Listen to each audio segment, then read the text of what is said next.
नमस्कार साथियों, आप सभी का स्वागत है विनोद अपडेट इंडिया पर। मैं हूं विनोद यादव। साथियों, आज के सेशन की जो अपडेट है वो बांग्लादेश को लेकर के है। भारत सरकार ने विचार कर लिया या कूटनीतिक हल निकाल लिया कि यार बांग्लादेश का पानी रोका जाए। बांग्लादेश का पानी रोकेंगे तो बांग्लादेश थोड़ा फड़फड़ाना कम करेगा या फिर जो अभी अपनी हरकतों से बाज आएगा कम से कम। साथियों, मैं इसलिए कह रहा हूं क्योंकि हाल ही के अंदर जो बांग्लादेश के अंदर जो सरकार बनी हुई है मोहम्मद यूनिस की है। मोहम्मद यूनुस अभी दो देशों की गोद में बैठा हुआ है, एक चाइना और एक पाकिस्तान। इन दोनों की गोद में बैठा हुआ है। जो बंदे का कॉन्फिडेंस है वो इस टाइम में पीक लेवल पे है और टारगेट किसी को कर रहा है तो ये भारत को टारगेट कर रहा है। भारत को टारगेट में भी ये है कि वहाँ पे जो माइनॉरिटीज़ के अंदर हिंदूज रहते हैं उनको टारगेट कर रहा है। उनके अलावा जहाँ वहाँ की महिलाएं हैं उनके सरेआम रेप हो रहे हैं, वहाँ का जो लॉ एंड ऑर्डर है वो सरेआम उसकी धज्जियाँ उड़ रही हैं, ये सब चीज़ें हो रही हैं। यहाँ तक तो कर रहा था, उसके अलावा ये एक कदम बढ़ के और आगे बढ़ता है और ये भारत के जो सेवन सिस्टर राज्य हैं उनके लिए चाइना के पास में चला जाता है और ये सेवन सिस्टर राज्य के लिए जो अखंड बांग्लादेश का मैप जारी करता है। ये सब चीज़ें घटनाएं हो रही हैं। साथियों, ये जब घटनाएं हो रही हैं तो सेंटर में जो सरकार बैठी हो, चाहे वो कांग्रेस की हो, चाहे बीजेपी की हो, चाहे किसी की भी हो, सबके लिए टेंशन होती है। और जब ये टेंशन हो रही थी तो भारत सरकार ने इसका कूटनीतिक हल निकाला, क्योंकि भारत सरकार इन देशों के साथ में युद्ध नहीं कर सकता, क्योंकि अपना पड़ोसी देश है बांग्लादेश है और उसके साथ में युद्ध करना मतलब एक बच्चे के साथ में, एक मतलब वयस्क आदमी एक बच्चे के साथ में अगर झगड़ा करे तो ये मतलब सब कहते हैं कि यार ये नाइंसाफी है। तो इनके साथ में अपन युद्ध करेंगे तो लोग कहेंगे कि यार ये तो आप गलती कर रहे हो। तो भारत ने कहा यार इसका कूटनीतिक हल निकालो। कूटनीतिक हल क्या हो सकता है? तो बांग्लादेश वालों ने भी नहीं सोचा और बांग्लादेश को तो सीखना चाहिए था, क्योंकि हाल ही के अंदर जो पहलगांव के अंदर टेरर अटैक होता है भारत के अंदर, भारत के पहलगांव के अंदर, तो भारत सरकार ने ऑपरेशन सिंदूर करती है और उसके अलावा वहां पे जो सिंधु जल समझौता था उसको कैंसिल या उसको रद्द कर देती है। वैसे ही भारत सरकार ने इसका कूटनीतिक हल निकाला कि यार बांग्लादेश के साथ में हमारा कोई ऐसा जल समझौता है क्या? तो निकल के आई बात सामने गंगा जल समझौते की। हमने बांग्लादेश के साथ में गंगा जल समझौता कर रखा है। तो भारत सरकार ने कहा कि यार इस पे विचार करने की जरूरत है, अगर ये कैंसिल हो तो कैंसिल करो, क्योंकि ये इसका समझ में तब आएगा, जब समझ में आएगा तो ये अपने से आके टेबल टॉक करेगा, बात होंगी, तब इस पे नेगोशिएशन होगा। साथ ही ये घटनाएं जब बाहर आने लगी है, जब मीडिया के अंदर ये खबरें आने लगी, तो मोहम्मद यूनिस है जो वहां पे अभी अंतरिम सरकार चला रहा है, उसको टेंशन इस चीज की हुई कि अगर ये चीजें हो जाती हैं तो बांग्लादेश में क्राइसिस आ जाएगा, मतलब बांग्लादेश में भुखमरी आ जाएगी। अब ये पूरी कहानी क्या है, इसको हम साथ ही पूरी अगर एक एक चीज को लिंक करें तो थोड़ा बैक से समझते हुए आते हैं। आपको मैं बताऊं, उत्तर से जब गंगा नदी भारत के मैदानों में आती है तो ये लगभग भारत के 5 राज्यों में प्रवेश कर 5 राज्यों से गुजरती है। जब 5 राज्यों से गुजरने के बाद में ये यहाँ से वेस्ट बंगाल से पश्चिम बंगाल से 2 धाराओं में बढ़ जाती है। एक धारा बांग्लादेश में अंदर जाती है, जो एक धारा बांग्लादेश में जा रही है उसको पद्मा नाम दिया जाता है, और एक धारा अपनी जो अपने वेस्ट वेस्ट बंगाल से कोलकाता की तरफ आती है उसको गंगाई कहते हैं। वो दूसरी नदी जो भागीरथी हुगली के अंदर जाके मिल जाती है। साथियों, इसी नदी पे एक बैराज बना, एक डैम बना हुआ है। यहाँ पे एक डैम बना हुआ है और इस डैम का नाम है फरक्का डैम। फरक्का बैराज कह लो, फरक्का डैम कह लो, यहाँ पे एक डैम बना हुआ है। इस डैम को जब बनाया गया था तब भी उस टाइम में जब बना रहे थे हम लोग 1960 के दशक के अंदर, 1960 से 1975 के बीच में, तब भी सबसे ज्यादा टेंशन में आया था तो पाकिस्तान आया था। पाकिस्तान इसलिए आया था क्योंकि जो आज का बांग्लादेश है उस टाइम में पूर्वी पाकिस्तान हुआ करता था, तो उस टाइम में भी इसको यूएनओ में उठाया गया था। पर आप आज देख सकते हो कि एक इसकी धारा है वो कोलकाता की तरफ जा रही है, कोलकाता की तरफ जा रही है, एक धारा है इसकी पद्मा के नाम से बांग्लादेश के अंदर जा रही है। अब कोलकाता की तरफ आ रही, तो हम लोगों ने जब डैम बनाया तो पाकिस्तान को, जो पूर्वी पाकिस्तान हुआ करता था, हम लोगों ने यही क्लेम किया था यूएनओ में सब जगह पे कि भाई हमें इस पानी की जरूरत है। भाई आपको किस चीज की जरूरत है? तो भारत को इस चीज की जरूरत है कि भारत का कोलकाता बंदरगाह है, वहां पे गाद जम जाती है, उसके अंदर गाद जम जाती है और वहां पे जो बड़े बड़े जो शिप हैं, जहाज हैं, वो नहीं आते हैं। तो हमें इतना भाव चाहिए कि वो गाद हट सके और समुद्र में जा सके और वहां पे शिप, नौकायान, ये चीजें हो सकती हैं। उसके अलावा जो भागीरथी नदी है या हुगली नदी है उसके अंदर बहुत सारी ऐसे है कि वहां पे पानी कम था तो वहां खारेपन की शिकायत आ रही थी, मीठा पानी की समस्या थी कोलकाता के आसपास के एरिया में। तो वो सब चीजों की आपूर्ति कर सके, इसलिए हम लोगों ने इस फ्रेक्का डैम का निर्माण किया था। और ये तो कहने की चीजें होती हैं, उसके अलावा कुछ चीजें ऐसी होती है कि जैसे भारत के अरुणाचल प्रदेश से ऊपर भारत चाइना भी डैम बना रहा है, वो भारत के सेवन सिस्टर को प्रेशर क्रिएट करने के लिए बना रहा है। वैसे भारत ने ये भविष्य की सोच के लिए पहले ही बना लिया था। अब साथियों, ये डैम है, फरक्का डैम है, इसके अंदर कुछ, इसके कुछ गेट तो जो ये बांग्लादेश है उधर की तरफ जो नदी जा रही है या पद्मा के नाम से कहलाती है, उधर की तरफ खुले हुए हैं। कुछ डैम के गेट हैं वो इधर की तरफ है, जो इसका रास्ता मोड़ के हम लोगों ने भागीरथी और हुगली के अंदर वो पानी लेके आए हैं। अब इससे होगा क्या? इसका पानी रोकेंगे तो इससे होगा क्या? देखो साथ ही इसका पानी रोकेंगे तो बांग्लादेश के अंदर बहुत सारे इफेक्ट पड़ेंगे। पहला तो ये पड़ेगा, वहाँ पे सूखे की समस्या आएगी, वहाँ की नदियाँ सूखेंगी तो वहाँ पे जो मछली पालन का कार्य है या जो उनका बड़ा काम है वो सबसे ज़्यादा इफेक्ट होगा। उसके अलावा वहाँ पे सूखे की समस्या आएगी, जो जैसे मान लो दिसंबर से लेकर के अगर मई और अगस्त तक अगर वहाँ पे पानी नहीं जाएगा तो वहाँ पे सूखे की समस्या आएगी, वहाँ पे जो फसलें हैं वो इफेक्ट करेगी, जो चावल की खेती है वो सबसे ज़्यादा प्रभावित होगी। और जब अगस्त के बाद में जब बरसात की सीजन होगी तो उस टाइम में अपने डैम भरे हुए रहेंगे, और डैम भरे होंगे, डैम में पीछे से पानी तेज आएगा तो हमने डैम के गेट खोलेंगे, डैम के गेट खोलेंगे तो बांग्लादेश में लगभग जो एक साथ पानी आएगा तो वहाँ पे बाढ़ की स्थिति होगी, मतलब वहाँ का इंफ्रास्ट्रक्चर भी प्रभावित होगा। ये सब चीज़ें मतलब एक कूटनीतिक हल होते हैं कि किसी देश कोई देश अगर अपने पड़ोस में है, शांति से नहीं रहता है, वो अगर हुड़दंगबाजी करता है या मतलब बदतमीजी करता है या फिर वहाँ के जो लोगों को परेशान करता है धर्म के नाम पे, तो उसके हल ऐसे कूटनीतिक हल निकाले जाते हैं। साथियों ये कहानी ऐसे है, जो अपना ये फरक्का डैम है ये वेस्ट बंगाल का एक जिला है मुर्शिदाबाद, मुर्शिदाबाद में बनाया हुआ है, और ये लगभग बांग्लादेश की सीमा से 18 किलोमीटर दूरी पे बनाया हुआ है। मतलब जैसे बांग्लादेश और पश्चिम बंगाल की सीमा आपस में लगती है तो उससे मतलब बांग्लादेश से 18 किलोमीटर की दूरी पे बनाए जाते हैं। ये परियोजना की जरूरत भारत को 1950 में जब आज़ाद होता है, 1950 के दशक में तभी लग गई थी, पर भारत सरकार ने 1961 में इस पर काम शुरू करता है, और जब काम शुरू करता है तो 1975 में भारत आते आते इसको पूरा बना लेता है, इस डैम को, फरक्का डैम को या फरक्का बैराज को। जब पूरा बना लिया जाता है तो इसका पानी को दो डाइवर्ट कर दिया जाता है। आप इन तस्वीरों के अंदर देख सकते हो, ये जो डैम का जो सीधा इस नदी का बहाव जो सीधा जा रहा था बांग्लादेश की तरफ, इसका पानी डाइवर्ट कर दिया जाता है, और बांग्लादेश को पानी उतना ही दिया जाता है जितना अपनी आपूर्ति पूरी हो जाए उसके बाद में छोड़ा जाता है। और साथियों ये भागीरथी, इसका गंगा का पानी है वो भागीरथी और हुगली नदी के अंदर ट्रांसफर किया जाता है। हुगली में ट्रांसफर करने का वजह है कि हुगली में पानी कम था पहले से, भागीरथी हुगली के अंदर वहाँ खारेपन की शिकायत थी, वहाँ पे खेती नहीं हो पा रही थी अच्छे से, तो ये पानी जाता है, पानी का भाव तेज होता है तो खारेपन नहीं होता है, उसके अलावा वहाँ पे अच्छी खेती कर पाते हैं, लोगों को मीठा पानी मिलता है उस इलाके के आसपास के लोगों को। और वहाँ जो कोलकाता का अपना जो बंदरगाह बनाया हुआ है, उस बंदरगाह पे क्या है, गाद जम जाती है, अगर पानी भाव से नहीं आएगा तो वहाँ पे गाद जमेगी, पानी भाव से आएगी तो गाद बहा ले जाएगा अपने साथ में, तो गाद की समस्या थी, उसका हल निकालने के लिए ये सब चीजें की गई थी। साथियों ये कहानी 1950 में, मैंने जैसा आपको बताया कि 1950 के दशक के अंदर ये विचार कर लिया गया था गाद वाला, क्योंकि वहां पे समस्या आ रही थी नौकायान मेरीन में। 1961 के अंदर जैसा मैंने आप लोगों को ये बताया कि अगर हम लोग इसका काम शुरू करते हैं तो पाकिस्तान इस मुद्दे को उठा करके यूएनओ के अंदर ले जाते हैं, और यूएनओ के अंदर ले जाता है और अपनी चिंता बताता है कि वैसा हमें इस चीज़ की टेंशन हो जाती है, और इस यूएनओ के अंदर ले जाता है। 1972 का जब समा आता है, 1972 का जब समा आता है तो एक संयुक्त नदी जल आयोग बनाया जाता है, दोनों देशों को मिलकर के, बांग्लादेश को और भारत को मिला करके।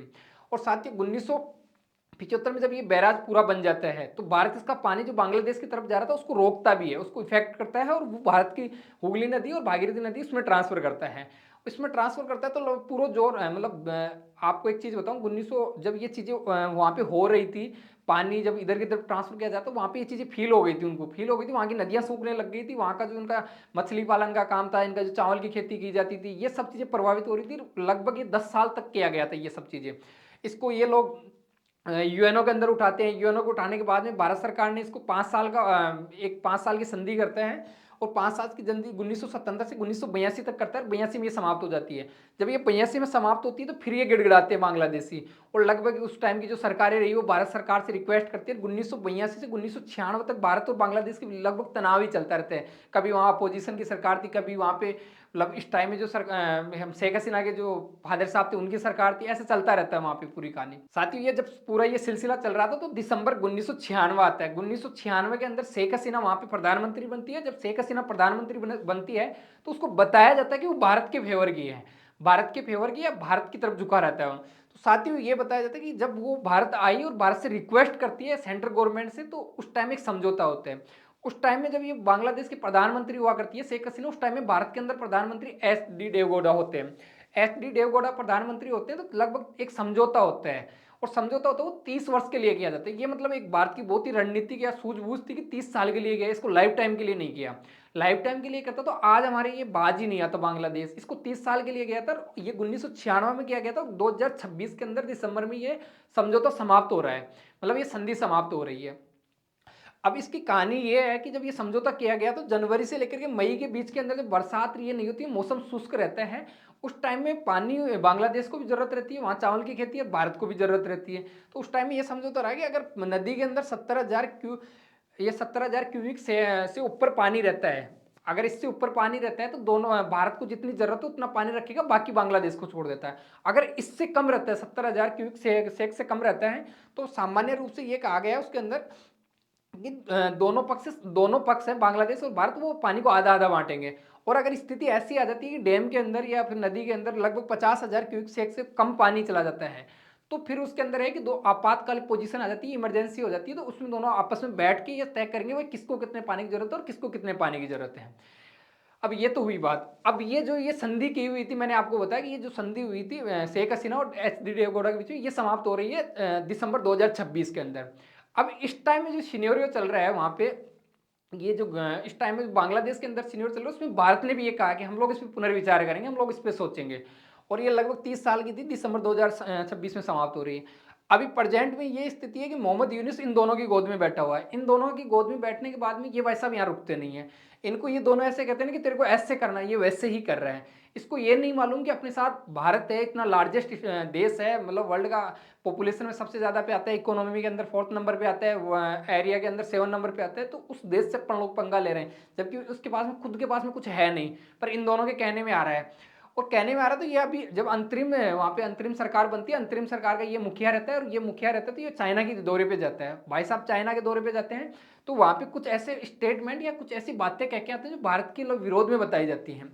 बातें ये निकल के आती है, ये कहते हैं कि यार बांग्लादेश है वो जो इनके पूर्वोत्तर राज्य है वो लोकलैंड कंट्री, लोकलैंड स्टेट है, मतलब चारों तरफ से भूभाग से घिरे हुए हैं और समुद्र से तो हम टच में होते हैं, हम लोग उनको लॉक कर सकते हैं। और लॉक करके बाद में ये लोग विजन रखते हैं वहां पे कि ग्रेट बांग्लादेश का विजन रखते हैं कि भाई हमें तो ग्रेट बांग्लादेश चाहिए। और चाइना को ये कहते हैं कि भाई चाइना ये ऊपर बैठा हुआ है, यहाँ पे चाइना है, तो चाइना को कहते हैं कि आप इधर सिक्किम से होते हुए आपको यहाँ तक हम लोग समुद्र से डायरेक्ट जोड़ने का विचार कर रहे हैं। आपकी इस पर क्या राय है? अब चाइना को ये ऑफर दे के आता है समुद्र से डायरेक्ट जोड़ने का, और ये कहते हैं कि ये तो मतलब चारों तरफ से जमीन से घिरे हुए हैं, इनकी समुद्र से कनेक्टिविटी नहीं है, और अगर आप ऐसा कुछ हमारा साथ देते हो तो हमारा ग्रेट बांग्लादेश का विजन है वो साकार होगा और आपको इधर से एक रास्ता मिल जाएगा। जो बांग्लादेश की बेल्ट एंड इनिशिएटिव रोड जो विजन है BRI वाला, उसका प्लान ये समझा के आते हैं पूरा, ये बांग्लादेश दौरे पे। उसके टाइम में भी भारत ने बहुत आपत्ति जताई थी। जब ये भाई साहब करके आते हैं तो वहां पे इसकी मोहम्मद यूनिस के एक सलाहकार है, मोहम्मद यूनुस के सलाहकार है, वो एक मैप जारी करते हैं। उस मैप के अंदर ये जो इनका एक्चुअल बांग्लादेश ये वाला है, जो व्हाइट वाला ये बांग्लादेश एक्चुअल है, ये ग्रेट बांग्लादेश का इसका मैप जारी करते हैं। ये वास्तविक मक्सा है, ये गलत वाला मक्सा है। ये बांग्लादेश का जो इसका मोहम्मद यूनुस की इस टाइम में अंतरिम सरकार बनी है उसका सलाहकार के द्वारा पोस्ट किया जाता है। ये जब ये पोस्ट करता है भारत सरकार ने अच्छा खासा इसको फटकारा भी था। उसके बाद में कहानी निकल के आती है, जब इनके सलाहकार अगर ऐसी पोस्ट कर रहे हो, इनके मोहम्मद यूनुस की ऐसी मंशा हो, तो इनके बहुत सारे नेता बाहर निकल के आते हैं, चाहे वो फिर जमात से हो, चाहे वहाँ पे वो इस इनके नए नए जो संगठन बने, नई नई पार्टियां बनी है, उनसे निकल के आए। उसके अंदर आप देख सकते हो हसन अब्दुल्ला है, वो तो कई बार धमकियां दे, उसने ऐसी धमकियां दी कि भारत की जो 7 सिस्टर हैं उनको हटा देंगे, मतलब ये भारत के पूर्वोत्तर राज्य के लिए ऐसी धमकियां दे रहे थे। अब ये चीजें हो रही थी, इसी के साथ में इन लोगों ने टारगेट किया, जो वहां पे लगभग पिछले साल 2025 का आंकड़ा है, पूरी साल में हिंदुओं पर 2500 हमले हुए हैं। और 2500 हमलों के अंदर भी लगभग हर दूसरे दिन, हर तीसरे दिन कोई ना कोई हिंदू की टारगेट किया जा रहा है, उसकी मौत हो रही है। और वहां पे जो बांग्लादेश है उसके अंदर ऐसे होर्डिंग बनाई जा रही है, ऐसे पोस्टर वहां पे लगभग लगाए जा रहे हैं, और वहां के इतिहास में या किताबों में भी पढ़ाया जा रहा है कि बांग्लादेश यहाँ तक था, ग्रेट बांग्लादेश था, ये तो भारत ने हड़प लिया। ऐसी विचारधारा वहां पे, मतलब ऐसी विचारधारा के लिए माइंड ब्रेन वॉश किया जा रहा है बांग्लादेशी लोगों को। और जो बांग्लादेश के छुटभैया नेता हैं, जो अभी अभी नेता बन रहे हैं, वो ऐसी होर्डिंग लगा रहे हैं वहां पे वोट बटोरने के लिए। ये सब चीजें हो रही थी। इसके अलावा मैंने आपको बताया कि वहां पे माइनॉरिटीज के अंदर हिंदूज हैं, उनको टारगेट किया जा रहा है। उनको टारगेट के अंदर भी ये कहानी निकल गई कि अभी जो दीपू चंद्र दास का मुद्दा था वो तो सबसे बड़ा मुद्दा था कि भाई उसको सरेआम कैसे जलाया गया था। उसके बाद में अभी लेटेस्ट की खबर है 2 दिन पहले की, उसके अंदर ये 5 तारीख है, 5 जनवरी की खबर है। वहां पे एक खोकन चंद्र दास है, खोकन चंद्र दास की भी मतलब वैसे ही उसको मॉब लिंचिंग की जाती है, वैसे ही पीटा जाता है, पीटने के बाद वो अस्पताल में, हॉस्पिटल में भर्ती करवाया जाता है, हॉस्पिटल में भर्ती करवाने के बाद वो दम तोड़ देता है। ये वहां पे हिंदुओं के साथ में हो रहा है। अब ये सब चीजें हो रही है ना, तब भारत सरकार ने ये विचार किया है पानी वाले मुद्दे पे। अब साथियों ये अपने मंत्री हैं नागालैंड के अंदर, अभी इस टाइम पर्यटक मंत्री है इम्मा, मतलब ये टेमजेन इम्मा इम्ना मंत्री है वहां पे। उसके अलावा ये बीजेपी के फेवर की बताई जाती है। नागालैंड में जो अभी सरकार बनी हुई है वो, उसके अंदर ये पर्यटन मंत्री और बीजेपी के मंत्रियों के साथ में, या बीजेपी के जो नेता हैं, शीर्ष नेता, उनके साथ में इसको देख सकते हो। ये भाई साहब अभी एक स्टेटमेंट देते हैं, इस स्टेटमेंट को आप लोग सुनना अच्छे से, उसके बाद में बात करते हैं। कह रहे हैं हम तो इतना निंदा नहीं करते हैं, हम चाहते हैं कि वो लोग आके तो देखे पूर्वोत्तर में। हम लोग जान गए कि उन लोगों का इरादा क्या है। वो लोग हम लोगों का घटोत्कच और हिडम्बा नहीं देखा है। ये कह रहे हैं कि भाई साहब आप पूर्वोत्तर की बात कर रहे हो, ये बांग्लादेशियों कह रहे हैं कि आप पूर्वोत्तर की बात कर रहे हो, अब एक बार पूर्वोत्तर की तरफ आके तो देखो आप लोगों ने, आप लोग हमें जानते नहीं हो, हम लोगों का जो घटोत्कच है हिडम्बा है वो नहीं देखा। उसके अलावा एक शब्द इन्होंने ऐसा बोला है कि वो चला नहीं सकते। उन्होंने बोला है कि भाई आप जो गर्दन काटने की बात कर रहे हो आप हमसे बेहतर नहीं जानते हो, हम गर्दन काटने में बहुत परफेक्ट हैं, बहुत एक्सीलेंट आदमी हैं, हमें जानते नहीं हो। ये प्रॉपर ये धमकी दे रहे हैं बांग्लादेशियों को। इसके साथ में ये जो ममता बनर्जी है वेस्ट बंगाल की चीफ मिनिस्टर हैं, ये इनका एक स्टेटमेंट आता है, ये कहती है कि भाई साहब जो आप लोग पानी बांग्लादेश को दे रहे हो, जो संधि कर रखी है गंगा जल संधि, उसमें जो पानी दे रहे हो वो बहुत ज़्यादा दे रहे हो। और अब इस टाइम के अंदर वेस्ट बंगाल उसकी पॉपुलेशन जब संधि 30 साल पहले की थी उसकी तुलना में अब पॉपुलेशन बढ़ चुकी है, अब यहाँ पे इंफ्रास्ट्रक्चर बढ़ चुका है, अब यहाँ पे आधुनिक खेती होती है, पानी की जरूरत है वेस्ट बंगाल को, और पानी की जरूरत है। तो ये बता रही है कि भाई आप जो बांग्लादेश को पानी दे रहे हो उसको कम करो, और बांग्लादेश की जगह पे अभी वेस्ट बंगाल को पानी की जरूरत है। तो ये सेंट्रल गवर्नमेंट से लगभग काफ़ी बार इन लोगों ने पत्र लिख के निवेदन भी किया है। और जब ये सब चीज़ें हो रही हैं तो भाई साहब अपने ये जो बॉस हैं इन्होंने भी विचार किया कि अगर ममता दीदी को पानी चाहिए अब हम लोग नहीं दे, ऐसा तो हो नहीं सकता। तो इन्होंने कहा कि अगर ममता दीदी करे तो हम लोग जरूर उस पर सुझाव करेंगे। और ये हाल ही के अंदर एक यूनिवर्सिटी के अंदर किया गया था, यूनिवर्सिटी में गए थे, वहाँ पे जब इनकी स्पीच हो रही थी तो इनसे पूछा गया था कि भाई आपने पहलगाम अटैक के बाद में आप लोगों ने उसका पानी रोक लिया था, पाकिस्तान का पानी रोक लिया था, जो सिंधु जल समझौता है उसको रद्द कर दिया है। क्या आपके विचार ऐसे हैं कि आप अभी ऐसा कुछ बांग्लादेश के लिए भी सोचते? तो उन्होंने कहा कि हम लोग इसका कूटनीतिक हल निकालेंगे। और जैसे ही इन्होंने कूटनीतिक का नाम लिया, क्योंकि वैसे जब सिंधु जल समझौता कैंसिल किया गया था तब भी उसका कूटनीतिक हल ही नाम दिया गया था, भाई हम लोगों ने इसका कूटनीतिक हल निकाला गया है, पाकिस्तान को कैसे आइसोलेट किया जाए। वैसे ही भारत ने बांग्लादेश के लिए कहा कि हम लोग इसका कूटनीतिक हल निकालते हैं। जैसे ये बात बाहर निकल के आई तो अखबारों के अंदर ये आई, या बांग्लादेश में जो मोहम्मद यूनुस बैठा उसको टेंशन हो गई कि भाई साहब अब गलत होगा। और ये मतलब एक इसकी टाइम लाइन भी लोग कहते हैं कोएक्सीडेंट, इसी टाइम पे जाके ये समाप्त हो रही है मोहम्मद यूनुस के टाइम में, दिसंबर के अंदर। अब साथ ही ये सारे विचार हो रहे थे उस टाइम में, भारत सरकार ने भी मतलब ये कहा कि इसका कूटनीतिक हल निकालते हैं, और हमें भारत में पानी की जरूरत है, हमें पानी की जरूरत है तो हम लोग उस पर विचार करेंगे, और ये संधि जो अब समाप्त होगी इसके पुनर्विचार होगा, नई शर्तों के अकॉर्डिंग होगी। और हम देखेंगे कि हमें कितनी जरूरत है, अगर हमें ज़्यादा जरूरत है तो संधि करें या नहीं करें वो भारत पे होगा। ये थोपा नहीं जाएगा, मतलब बांग्लादेश के द्वारा भारत पे थोपा नहीं जाएगा पानी दो ही, अगर भारत को ज़्यादा ज़रूरत है तो भारत रोकेगा पानी। और ये इन्होंने पश्चिम बंगाल ने बोल दिया, उसके अलावा और स्टेट है उन्होंने बोला कि पानी की ज़रूरत है, और इस पे विचार चल रहे हैं। अब साथियों ये देखने वाले विचार है कि भारत सरकार इसको वापस इस संधि को बढ़ाती है, या इसको यहीं क्लोज करती है, या इसमें जो नई शर्तें हैं उसमें बांग्लादेश का पानी घटा करके कम किया जाता है और भारत का पानी ज़्यादा रखा जाता है। ये सब चीज़ें अभी दिसंबर के अंदर 2026 में जब संधि समाप्त होगी उसके बाद में जो नया एमयू बनेगा, नई इनके बीच में संधि होगी, उसमें मालूम चलेगा। साथियों आपको हमारा वाकई में ये सेशन अच्छा लगा हो तो लाइक करके जाओ, चैनल पे नए हो तो प्लीज़ आप सब्सक्राइब करके जाइए। और इतने पैसेंस के साथ और इतने धैर्य के साथ आप लोगों ने सुना उसके लिए थैंक यू, धन्यवाद।